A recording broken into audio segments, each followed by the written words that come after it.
जी नमस्ते, मैं हूँ राकेश और स्वागत है आप सभी का हमारे यूट्यूब चैनल एजुकेशन फायर पे। सीटेट जुलाई 2025 को ध्यान में रखते हुए हम ये फिल्टर सीरीज प्रारंभ किए हैं। सीटेट का पेपर 150 नंबर का होता है, जिनमें से कि 60 नंबर एसएसटी का रहता है, मतलब इतिहास, भूगोल और राजनीति विज्ञान। हम इन टॉपिक को लेकर के जो भी चैप्टर है सबके ऊपर डिस्कस करेंगे। फिलहाल हम अभी एनसीईआरटी क्लास 6 हमारे अतीत पार्ट 1 इसको हम चैप्टर बाय चैप्टर पढ़ रहे हैं और अभी तक हम लोगों ने चैप्टर नंबर 8 तक कंप्लीट कर लिया है। तो आज के इस सेशन में हम चैप्टर नंबर 9 को पढ़ेंगे। ठीक है, जो भी इम्पोर्टेंट क्वेश्चन होगा मैं आपको बताऊंगा, आपको अपने कॉपी में नोट डाउन कर लेना है। ठीक है, चैप्टर बाय चैप्टर आपको अपने कॉपी में नोट डाउन करते चलना है। चलिए इन बातों को ध्यान में रखिएगा, अपने साथ कॉपी पेन लेकर के बैठना। जहां पर लगे कि लिखना चाहिए वहां पर आप अपने कॉपी में लिख लीजिएगा। बाकी बात, यदि वीडियो पसंद आएगा तो आप लाइक और सब्सक्राइब कर दीजिएगा। चलिए करते हैं शुरू आज के इस सेशन को। सबसे पहला क्वेश्चन है आप सभी का, पहले नंबर का क्वेश्चन है, आर्यभट्ट किसके दरबार में एक प्रसिद्ध खगोल शास्त्री थे? ठीक है, चार ऑप्शन है, A B C D, Chandragupta द्वितीय, चंद्रगुप्त चतुर्थ, चंद्रगुप्त प्रथम और चंद्रगुप्त तृतीय। सही आंसर कौन सा होगा? सही आंसर इसका ऑप्शन नंबर क सही हो जाएगा। चंद्रगुप्त द्वितीय के दरबारी कवि थे आर्यभट्ट। ठीक है, आर्यभट्ट जो है ये शून्य के खोज करता है। ठीक है, शून्य के खोजकर्ता आर्यभट्ट, ये आपको याद रखना है। ठीक है, चलिए अगला क्वेश्चन देखिएगा। दूसरे नंबर का क्वेश्चन है कि गुप्त वंश का प्रसिद्ध शासक कौन था? गुप्त वंश का प्रसिद्ध शासक कौन था? ए बी सी डी चार ऑप्शन है, इसमें से सही आंसर हो जाएगा समुद्रगुप्त। गुप्त वंश का प्रसिद्ध शासक था। गुप्त वंश को ही हम क्या कहते हैं? भारत का स्वर्ण काल कहते हैं। ठीक है, क्या कहते हैं? भारत का स्वर्ण काल कहते हैं। कौन सा काल कहते हैं? भारत का स्वर्ण काल कहते हैं। किसको? गुप्त वंश को। गुप्त वंश में बहुत सारे शासक हुए हैं, जिनमें से कि सबसे प्रसिद्ध शासक जो है समुद्रगुप्त हुआ है, और इसी समुद्रगुप्त को हम भारत का नेपोलियन कहते हैं। ठीक है, भारत का नेपोलियन। तो ये भी आपको याद रखना है। आपसे पूछ लेगा कि भारत का नेपोलियन निम्नलिखित में से किस शासक को कहते हैं, और नीचे आपको चार ऑप्शन दे देगा। तो आप सभी को याद रखना है कि समुद्रगुप्त को भारत का नेपोलियन कहा जाता है। ठीक है, जब हम बात कर रहे हैं गुप्त वंश की, तो एक क्वेश्चन और नोट करना, गुप्त वंश के संस्थापक कौन है? ठीक है, गुप्त वंश के संस्थापक संस्थापक कौन थे? कमेंट करना तो जरा, क्या हो जाएगा इस प्रश्न का सही आंसर? इसका आंसर हो जाएगा गुप्त वंश के संस्थापक थे आपके क्या हो जाएगा सही आंसर? तो आप सभी को याद रखना है, गुप्त वंश के संस्थापक है श्रीगुप्त। ठीक है, श्रीगुप्त गुप्त वंश के संस्थापक है, और इन्होंने ही, श्रीगुप्त ने ही नालंदा विश्वविद्यालय की स्थापना करी थी। ठीक है, कौन से विश्वविद्यालय की? तो नालंदा विश्वविद्यालय की स्थापना करी थी। विश्वविद्यालय, इसके संस्थापक कौन है? तो श्रीगुप्त इसके संस्थापक है, ये आपको याद रखना है।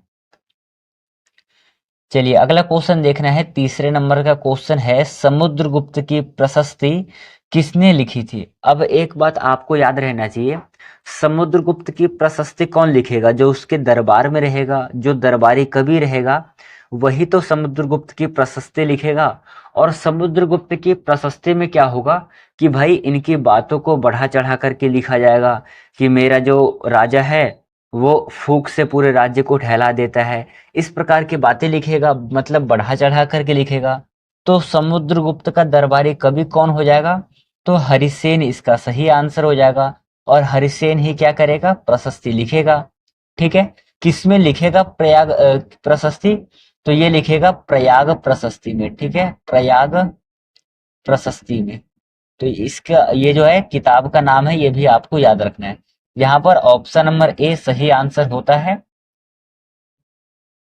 नेक्स्ट क्वेश्चन है, हर्षवर्धन ने नर्मदा नदी पार कर दक्कन में प्रवेश करने का प्रयास किया, लेकिन वह रुक गया। हालांकि रुका नहीं, उसे रोका गया था। किसने रोका था? तो पुलकेशिन द्वितीय ने उसे रोका था अपने राज्य पर विजय से बचाने के लिए। ठीक है, ऑप्शन नंबर क इसका सही आंसर हो जाएगा। चलिए अगला क्वेश्चन देखिएगा। नेक्स्ट क्वेश्चन आपके क्या है कि प्रशस्ति क्या है? प्रशस्ति एक अंग्रेजी शब्द है, उर्दू शब्द है, संस्कृत शब्द है या फिर पाली शब्द है? क्या हो जाएगा सही आंसर इस क्वेश्चन का? इसका आंसर है संस्कृत का शब्द है। प्रशस्ति जो है एक संस्कृत का शब्द है। ऑप्शन नंबर सी सही आंसर है। चलिए अगला क्वेश्चन है कि प्रसिद्ध काव्य पुस्तक अभिज्ञान शाकुंतलम किसके द्वारा लिखी गई है? ये बहुत ज्यादा इंपॉर्टेंट बुक है। अभिज्ञान शाकुंतलम बहुत ज्यादा फेमस किताब है और ये किसके द्वारा लिखा गया है?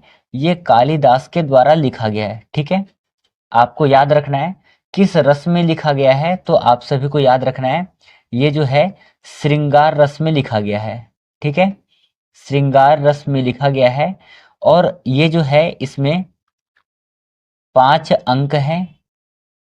इसका जो नायक है अभिज्ञान शाकुंतलम का, नायक हो जाएगा आपका दुष्यंत।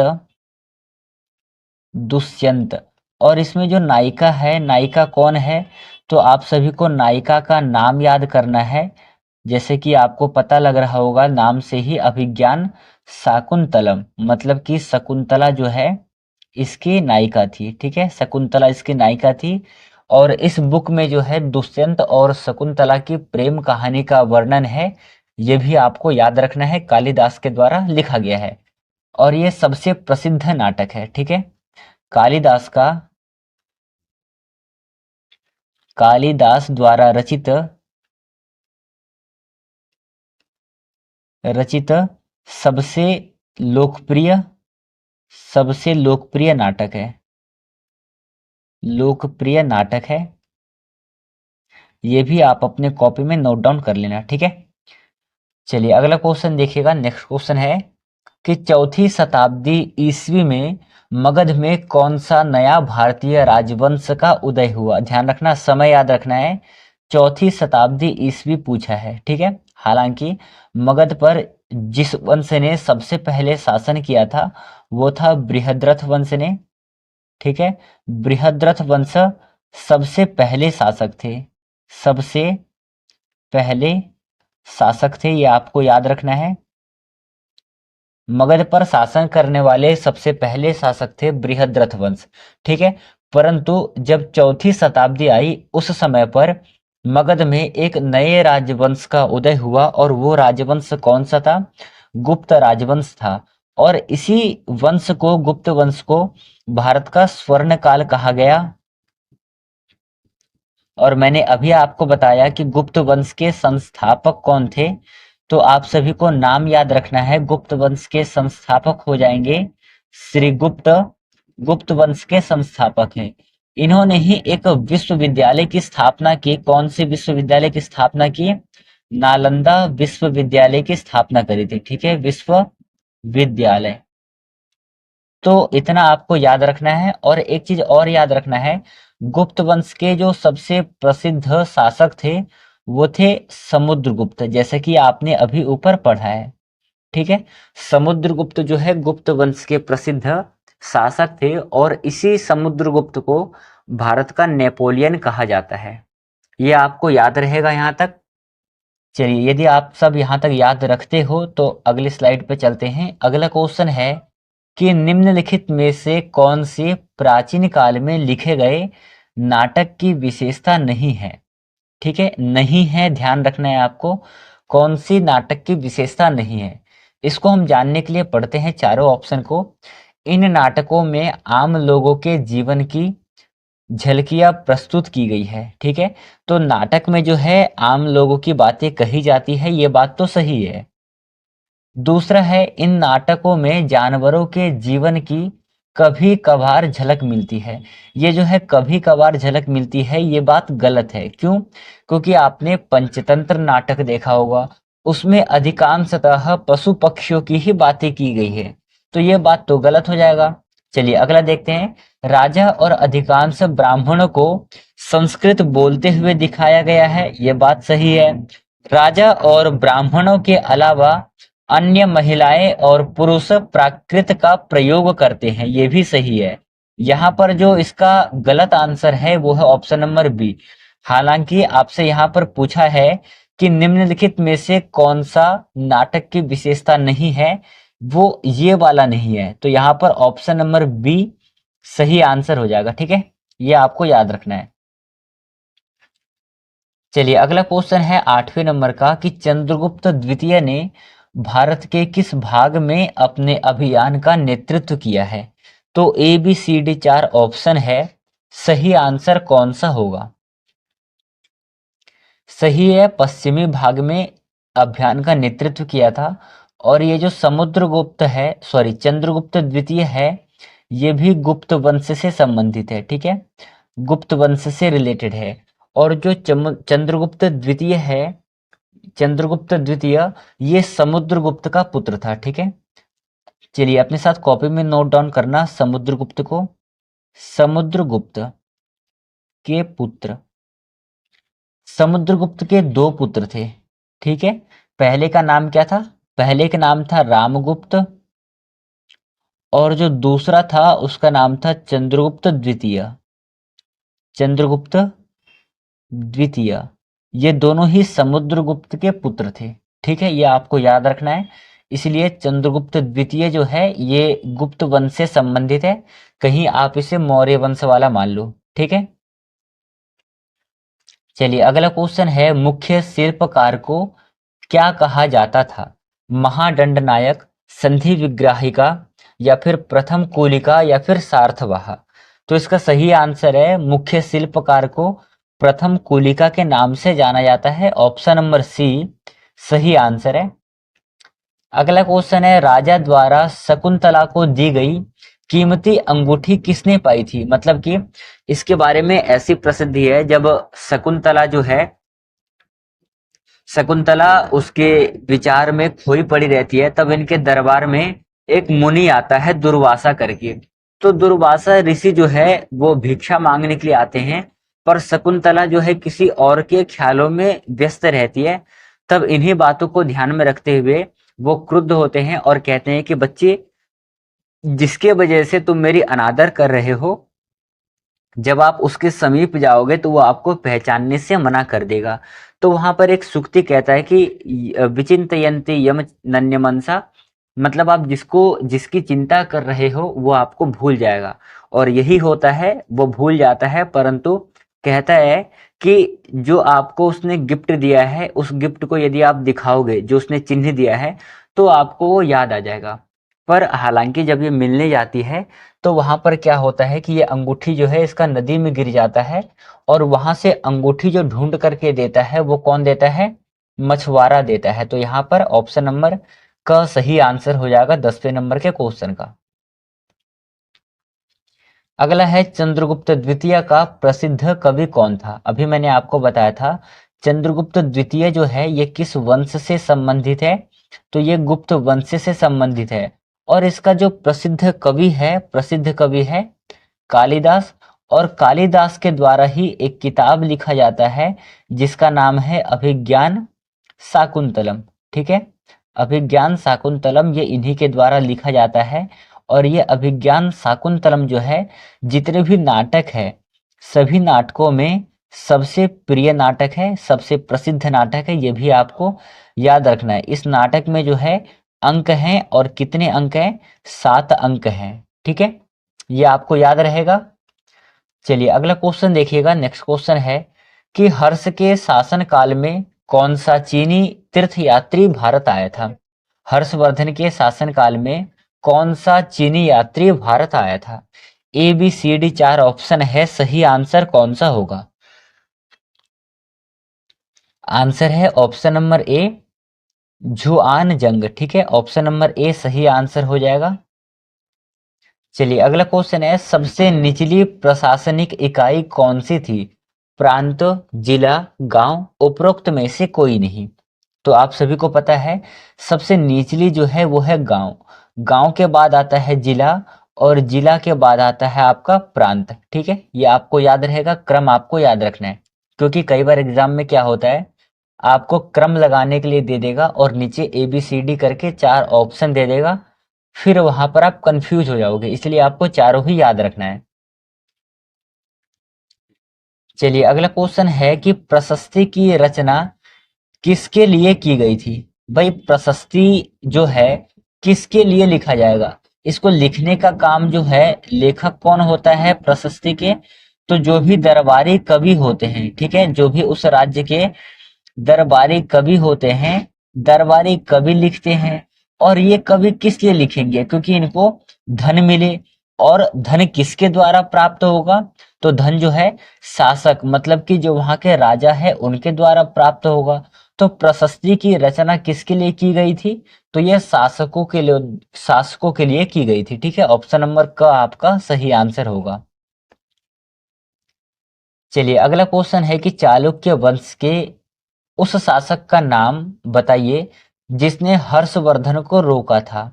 हर्षवर्धन को किसने रोका था? हर्षवर्धन जो है ये कन्नौज के शासक थे। ठीक है, कन्नौज के शासक थे। हालांकि हर्षवर्धन जो थे, सबसे पहले ये अपने राज्य थानेश्वर का राजा बनते हैं।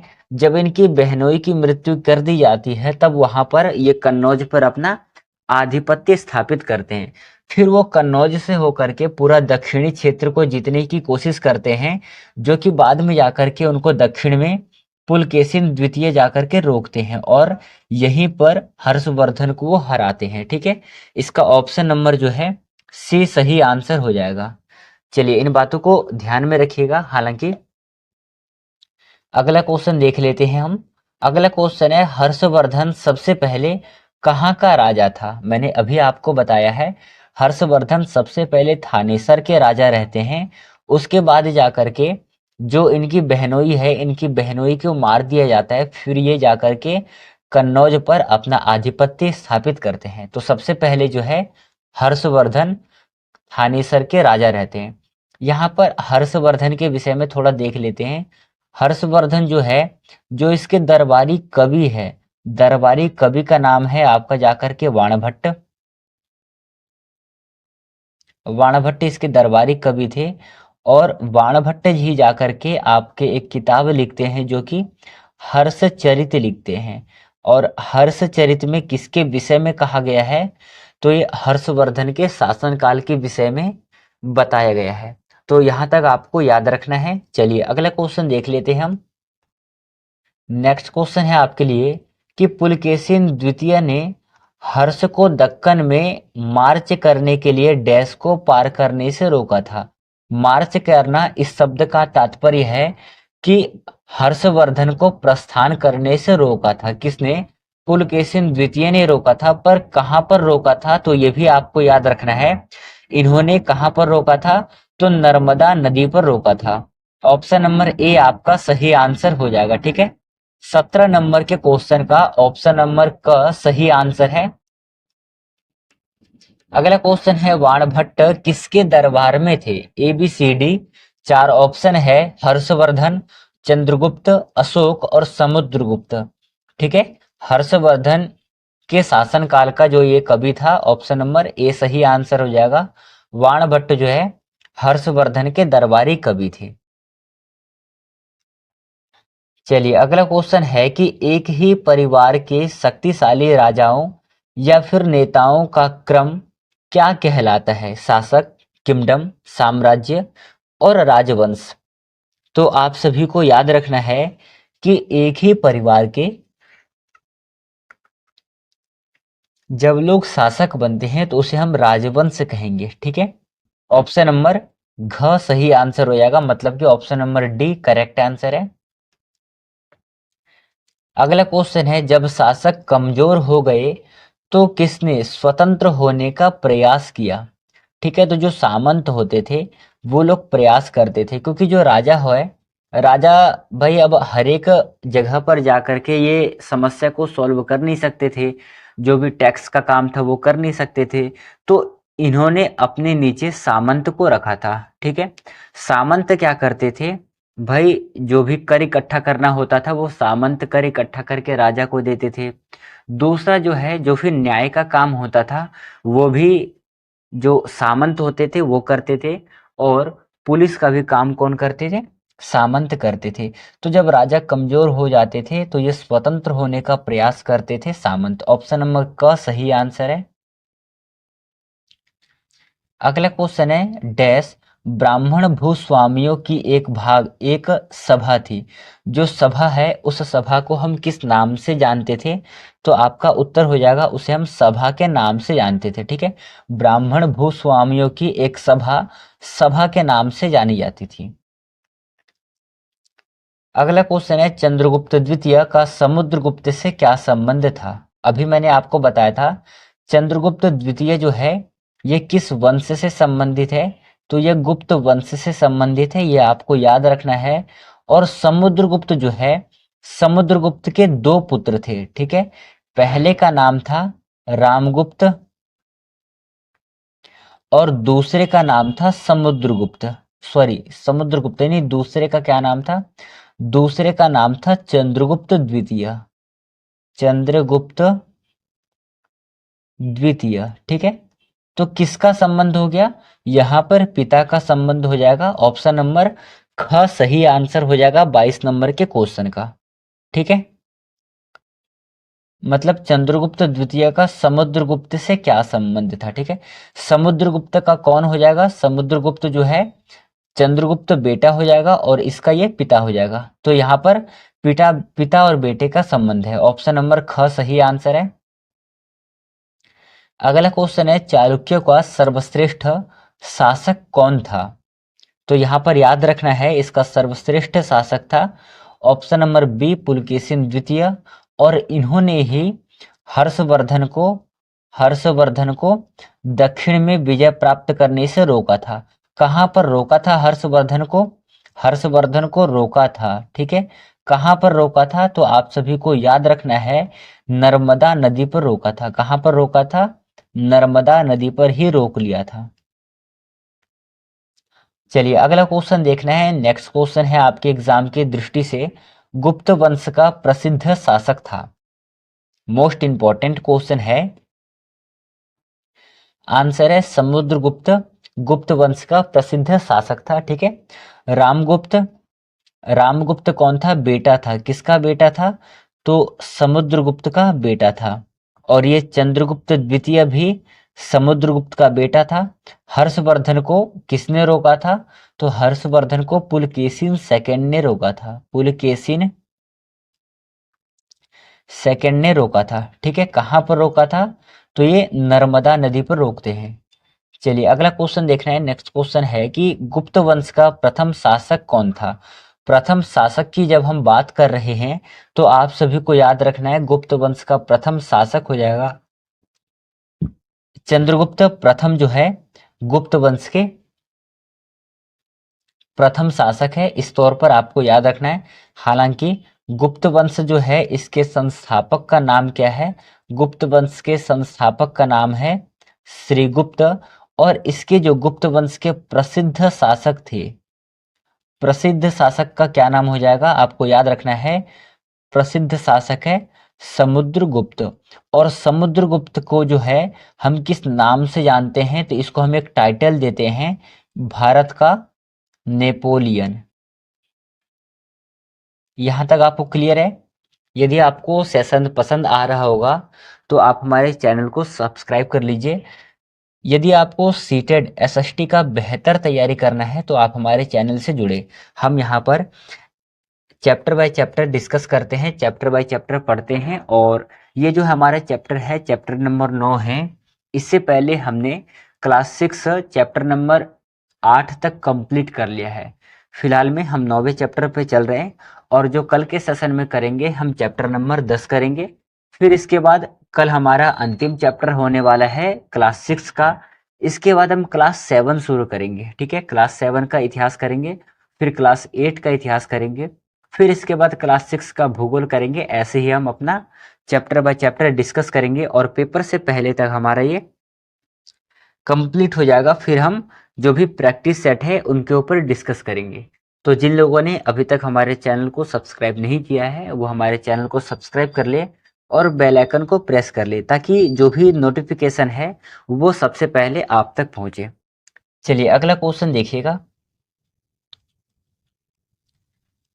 अगला क्वेश्चन है, ह्वेनसोंग ने किसके शासनकाल में भारत का दौरा किया था? इंपॉर्टेंट क्वेश्चन है, आप सभी को याद रखना है। इन्होंने समुद्रगुप्त के शासनकाल में भारत का दौरा किया था, ठीक है। और समुद्रगुप्त जो है ये गुप्त वंश के प्रसिद्ध शासक है, ये भी आपको याद रखना है। गुप्त वंश को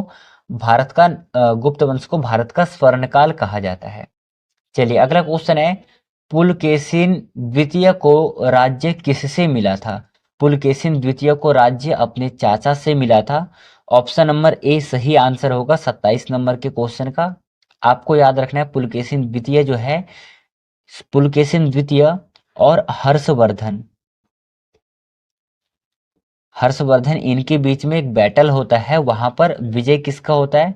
तो पुलकेशिन द्वितीय जो है ये जीत जाते हैं, ये आपको याद रखना है। और इसका वर्णन हमें कहाँ पर मिलता है? पुलकेशिन द्वितीय और हर्षवर्धन का वर्णन हमें कहाँ पर मिलता है? इसका जवाब आप हमें कमेंट बॉक्स में लिख करके बताओगे, ठीक है। इसका जवाब आप हमें कहाँ पर दोगे? कमेंट बॉक्स में आप हमें इसका जवाब दोगे। चलिए अगला क्वेश्चन देखिएगा। आज का अगला और अंतिम सवाल है कि हर्षवर्धन की जीवनी किसने लिखी है? यदि आपको हर्षवर्धन के दरबारी कवि का नाम पता है तो आप यकीन मानिए आप इस क्वेश्चन का सही आंसर दे दोगे। मैंने आपको बताया था हर्षवर्धन के जो दरबारी कवि है वो है वाणभट्ट, और वाणभट्ट ने ही हर्षवर्धन की जीवनी लिखी है। चलिए बताना, तो जिसमें जीवनी लिखी है उस बुक का क्या नाम है? बुक का नाम हो जाएगा आपका हर्षचरित, ठीक है। हर्षचरित नामक इन्होंने एक किताब लिखा है जिसमें कि इन्होंने हर्षवर्धन की जीवनी का वर्णन किया है, ठीक है। हर्षचरित, ये बुक आपको याद रखना है। तो प्यारे साथियों, आज का जो सेशन था वो यहीं पर समाप्त होता है। इसी के साथ जो आपका चैप्टर नंबर 9 है ये आपका समाप्त होता है। कल के सेशन में हम चैप्टर नंबर 10 करेंगे और कल हमारा एनसीईआरटी जो है क्लास 6 का इतिहास वो समाप्त हो जाएगा। फिर इसके बाद हम क्लास 7 का चैप्टर बाय चैप्टर शुरू करेंगे। तो यहाँ तक बताना आपको सेशन कैसा लगा, इसका रिप्लाई आप हमें कमेंट बॉक्स में बताना। और जिन्होंने अभी तक हमारे चैनल को सब्सक्राइब नहीं किया है वो हमारे चैनल को सब्सक्राइब कर लिए। चलिए बाकी बात मिलेंगे हम कल के सेशन में। तब तक के लिए अपना ध्यान रखना, पढ़ कर के आना चैप्टर नंबर 10 को कल, ठीक है। चलिए जय हिंद साथियों, मिलेंगे कल।